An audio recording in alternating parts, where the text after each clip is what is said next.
Ladies and gentlemen, if you could take your seats, Adrian will come in shortly to introduce Frank. So if we could just get organised, I'd be grateful. Thank you.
Good afternoon, everyone, and welcome to Stamford Bridge, to Chelsea Football Club. Frank operate. We're going to start with photos of Frank here with the shirt. For the photographers, those guys will move out of the way after a minute to allow the guys for the TV at the back to get a good shot. Then we will move aside. Frank will come up here. We'll do questions for 25 minutes around the room. We've got 2 microphones moved on either side, so if you'd like a question, please just raise your hand. We'll try to get around as many of you as we can. And then a bit later on, we'll go down to pitch side for some photos and some shots for Frank on the pitch side. So, without further ado, can I please introduce the new head coach of Chelsea Football Club, Frank Lampard.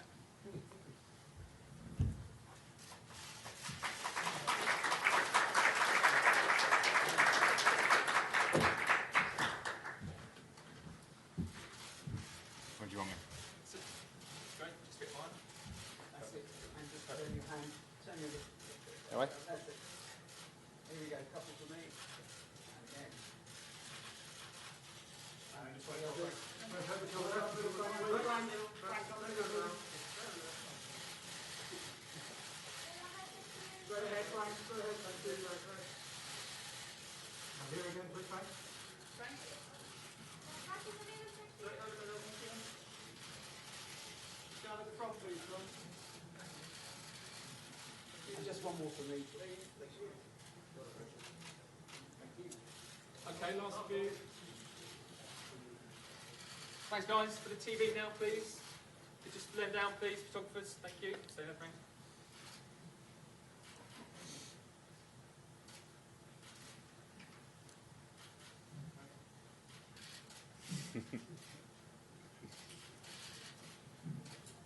Got it? Thank you very much. Thank you. Take a seat. Right, left.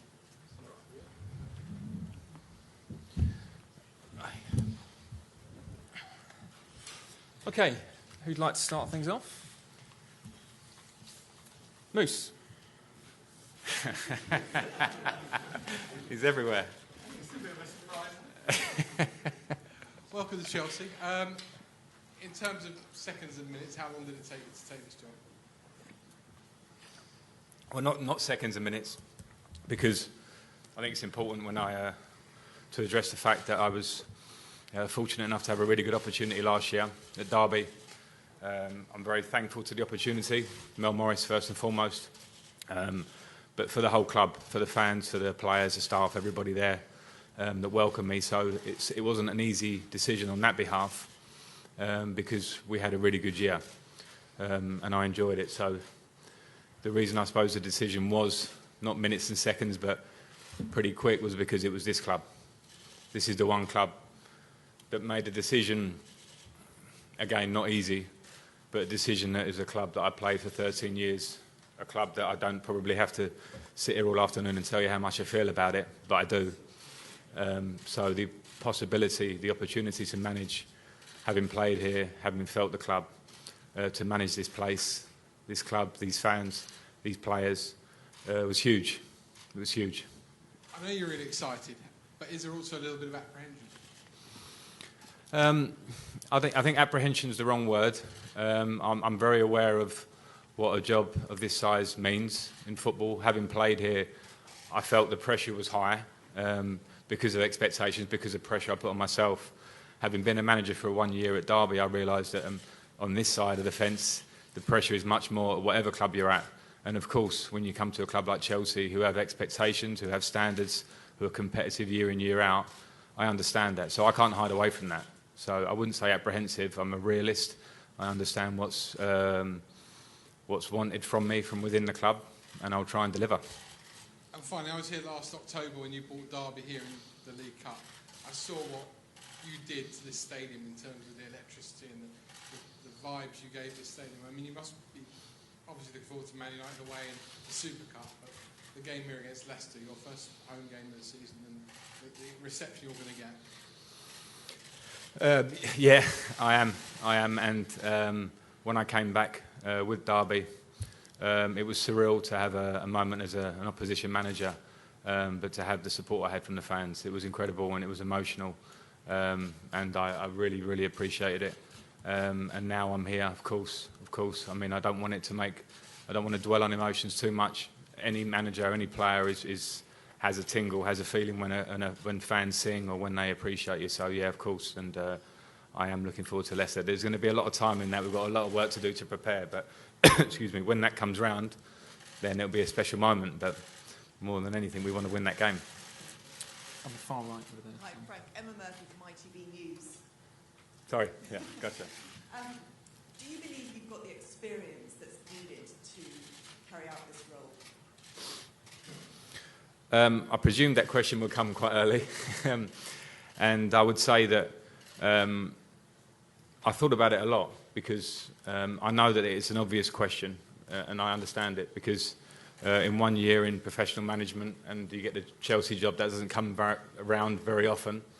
And I think football is probably littered with stories of inexperienced managers who do really, really well, some spectacularly well, and some that don't. And probably really experienced managers that some do really, really well and some that don't. So I think really I don't want to go before and start saying I'm worried about this, I'm worried about that. What I do believe in is that in my playing career I played under a lot of managers, fantastic managers, things I learnt along the way that I've tried to mould and to be in myself. So I think that stands me in good stead. I've had 1 year at Derby where I think I learnt a lot in 1 year. And also I think I know a lot about this club and feel this club and know how it works. So I have to prove that, simple as that. People will question it. I'm ready for that, completely ready for that. I believe in myself completely. And I want to show that I'm ready to manage this club, whether I've had 1 year experience or 10-year experience. What I think will define me and define my time here will be my work ethic and what I put into it to try and bring success. Thank you. Thanks. Ian Bolton. Frank, is this the dream job? It's a lovely headline, that one. It's a lovely headline. And I think I kind of answered that, Ian, with the first answer when asked how long it took me to take the job. And of course, everyone knows my links to the club. I don't want to call it the dream job. Everybody knows how I feel. I don't have to give it a name, give it a title. But I love this club, and I want to do my best for this club. And if we can be successful, then you can ask me again when that happens. You talked about being a realist. What is the club expecting from you? What do you have to deliver, if you like? Well, I played here for many years, and I know that there are standards, and there's a baseline of definitely being competitive. And I was fortunate enough to be in an era of a club where we were competitive. And to stay competitive in the Premier League is a big ask because we know it's the most competitive league in the world. But it doesn't change the fact that we should be there or thereabouts. So I think the expectation, quite rightly, is that we remain competitive.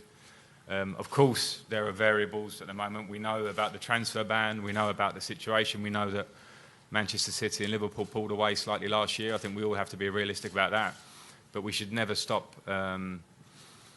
trying to, as Chelsea, to be up there, and I think we should be. So, yeah, I'll work to be there. I don't want to proclaim we're going to do this and we're going to do that, but in my instinct to come to this job, and I think the instinct of Chelsea from above will always be that we are competitive and we start the season wanting to win.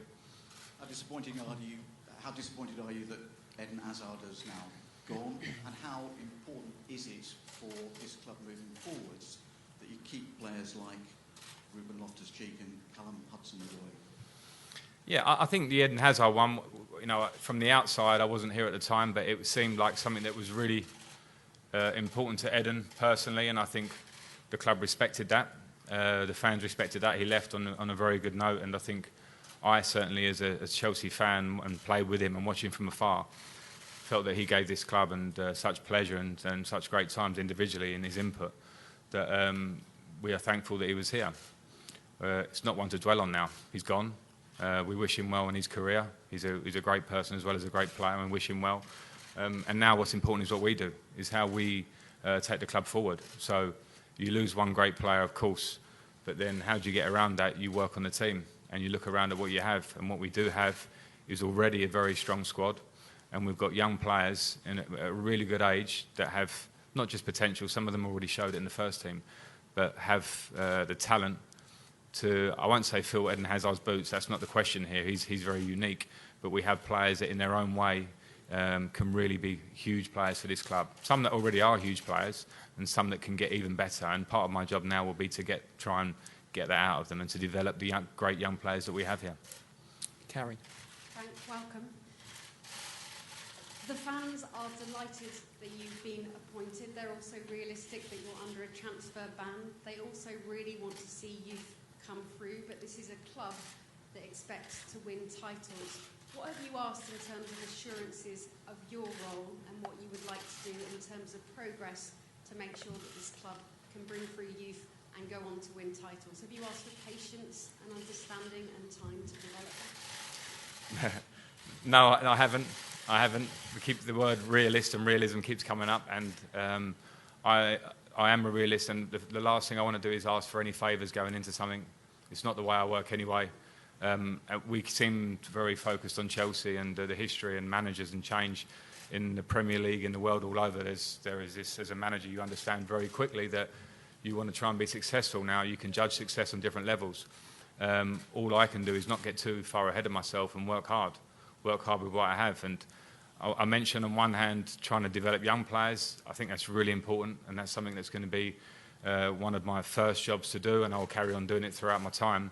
But at the same time, I want to work with the experienced players that have been here a long time, players that fill the club, players that are here who have been here 1 year or 2 years. I want players that whether you're 18 years of age or 32 years of age, you feel like Chelsea's your club.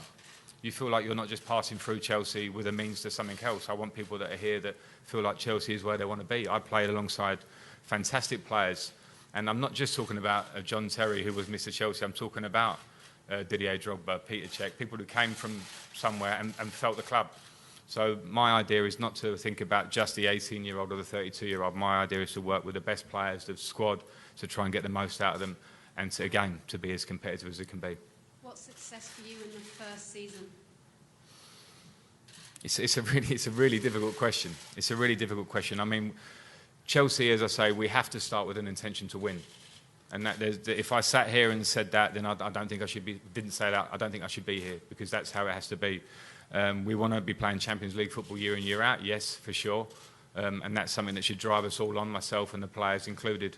But it's hard. I can't sit here and say what it is, because I think there are a number of factors this year. Yeah, we want to develop players and we want to be competitive, but I'm not going to start saying league positions or whatever. Again, ask me at the end of the year.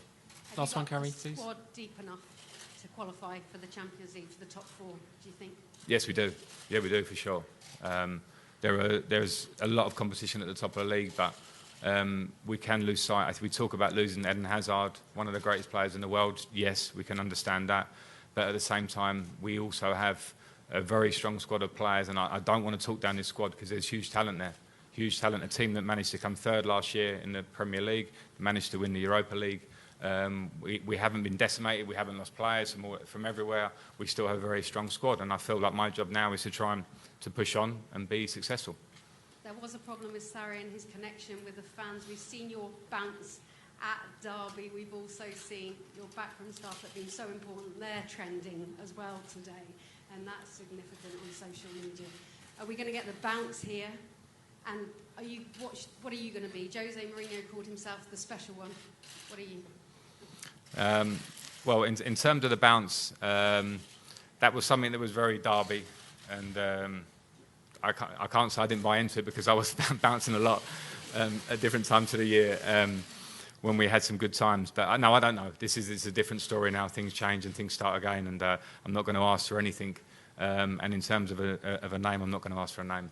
That's for, I think, self-proclaimed names or nicknames are not my style. So you can come up with your own one, I suppose. Gentleman there, please. Frank, Andy Swiss, BBC News. I mean, obviously, you've experienced so much as a player, whether it's Champions League finals, Premier League titles, World Cups with England. Would you say this is the biggest challenge, though, of your career? Yes. Yeah, I would. Because my playing career is done. So it's great memories, great challenges along the way.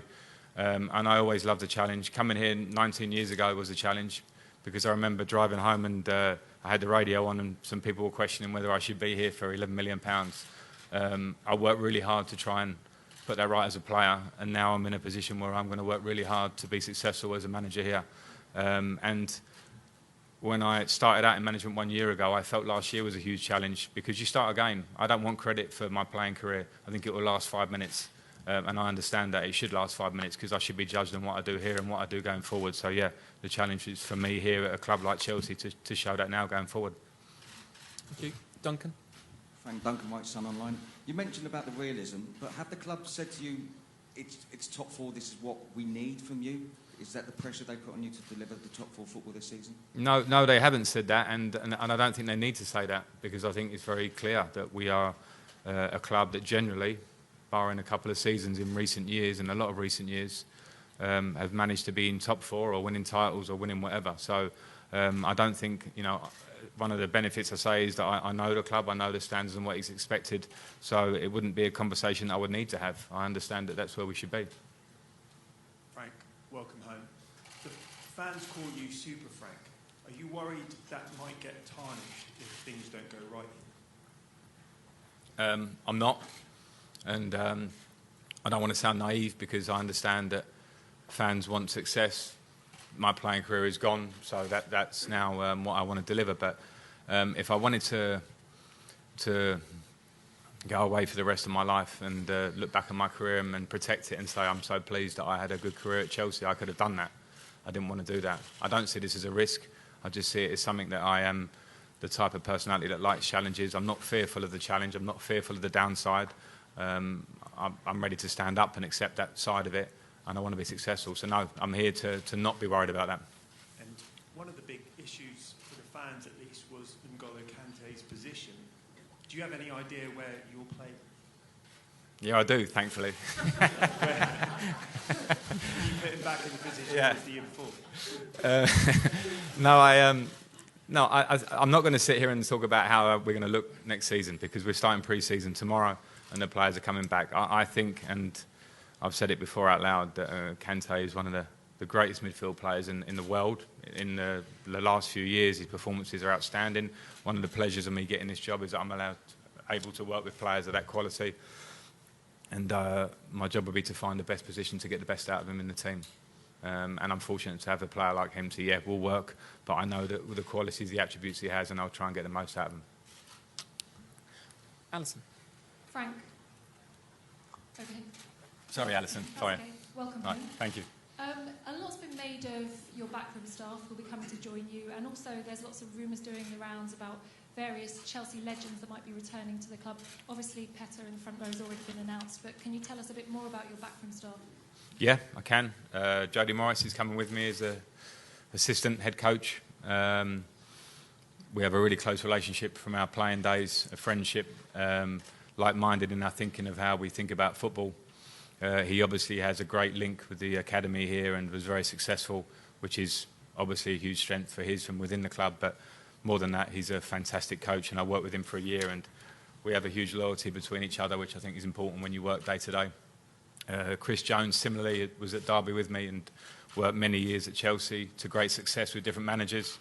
So he'll be here with me as a coach. Again, the trusting and how we work, we know each other very well. Joe Edwards will move up from working with the under-23s. Again, he's had great success, saying the same thing again and again, but he has, and I have a good relationship with him. So, and trust how he works on the training ground. He's fantastic on the training ground, as is Jody, as I said. And Eddie Newton will be working with us in the first team staff. Again, I've worked with Eddie. He worked with Robbie Di Matteo when we won the Champions League and brings a great experience, a quality of coaching, a continuity to us as a group. So I think from what I've said there, you can see that it's a very Chelsea-orientated team. But what I want to make clear is that this is not an old boys club. What I'm trying to put together in the staff is talent. And yeah, it's fresh talent in my eyes. We are relatively young, but we're not inexperienced. So, well, I may be in 1 year of management, but in Jody and Joe and Eddie, and we have many years, and Chris, we have many years of coaching within us. And when you mention about Petter and when you mention about the talk of Didier and Makelele, I think what we're trying to do, and this is not just me, this is the club, is to bring in, not just bring in players that play for the club because they play for the club. I think you're trying to bring in people that feel the club, yes, first and foremost, yeah, that's nice, but people with an incredible work ethic. the reason Petr Cech's here is because he's got an incredible work ethic that I played with him, and I know that, and he has a real desire to be positive for this club. That's the first talent or attribute that you need. So that's how I see it. That's how I see what we're trying to build. And in terms of with the transfer ban, obviously you'll have to rely on youth. We're hearing that perhaps there'll be a bit more integration with the academy setup. Is that something that you're going to prioritise this season? It will be one of the things we'll look at strongly, but I think the integration thing, I think sometimes it can be slightly misconstrued. We have a first team building, we have an academy building, and the one thing I'll say is that, as I say, with the beauty of having Jody and Joe in there is that we know a lot of the players from a very young age and how they are, and what we're saying is that small path between the buildings, you can cross it, but you have to prove yourself to cross it. And our eyes will be on that side of the building, and if you prove yourself that you can come over and mix it with the first team, try and get yourself into the first team, get yourself training regularly, get yourself playing, then you have an opportunity to bridge that gap. I think that's the important thing that any young player needs to know, and the academy have been doing great work for years here. So it would be a miss for me to come in and say, I'm not going to look at that. It's something that I'm going to look at. It's important for us. And just finally from me, just a more personal note, we knew you were here obviously last night, late into the night, signing and all the rest of it. How did it feel? What was the first thing that you thought when you woke up this morning knowing that you're manager of Chelsea Football Club? Well, we were here quite late because we were talking, and I think it was great for me to have time here and talk, because I have to talk about my vision, I don't like that word, but my ideas, and I want to feel that back from the club. So those talks have been ongoing for the last week, but I have to say I've been quite cool about it. But I have to say when I woke up this morning it was official, it felt good. It felt really good, and I'll have to get over that. It's a nice emotion. Now I have to get to work tomorrow, but I'm not going to lie, it felt really good this morning. Liam. Hello, Frank. Liam Toomey from ESPN. You worked really well with Fikayo Tomori and Mason Mount at Derby last season. Are those two players in particular part of your first team plans, or will they have an opportunity to work their way into your first team plans? Yeah, they were great for me last year, both of them, and I appreciated that. They were pivotal in the team. And they come back now with a very clean slate, as does every player, young, old, been on loan at the club, whatever they are, to prove in pre-season that they have a chance to be in the squad going forward. So they're the same. The same for Tammy Abraham, the same who I played against in the final. Players like that who have been there, been on loan, come back and know that what they can show in pre-season will give them opportunity. Now, we have a big squad. Not everybody's going to be able to stay. For the development of certain individuals, the path will be chosen, whether it's with us or the loan. As we see, the loan systems work very well in different cases. So that's the next month's probably assessment to see how I and we together forge the squad. And just finally from me, when Roman took over the club in 2003, there were people questioning at the time whether you were ready to step up and be a leading player in the new Chelsea. Do you see similarities maybe in this situation where, again, there are people questioning whether you're ready for this chance? Do you feel the same hunger now that you did then to prove yourself? I feel it even more. I felt it as a player. And I think there's nothing better in football, and nobody has an easy road as far as I'm concerned. There's always like marks or steps in your career where questions are asked of you, no matter who you are. And as a player, I really like that. I like the challenge of it, and yeah, I'm getting that again, and it's not a problem. Okay, I think we're going to have one more question at the back. Yeah, hi, and then we're going to Regan, Reuters. Last one, please. Frank, you mentioned all the managers you played under here. Have you spoken to any of them, or do you plan to call any of those guys for some advice? No, I haven't spoken to any of them, and as it stands, I don't plan to call them. As I mentioned before, I try and take bits of them throughout my career, and as I've tried to become my own person. If I felt the need to pick up the phone, there are many numbers I could call, but as it stands, no. Okay, thank you very much. Good afternoon. Thanks all.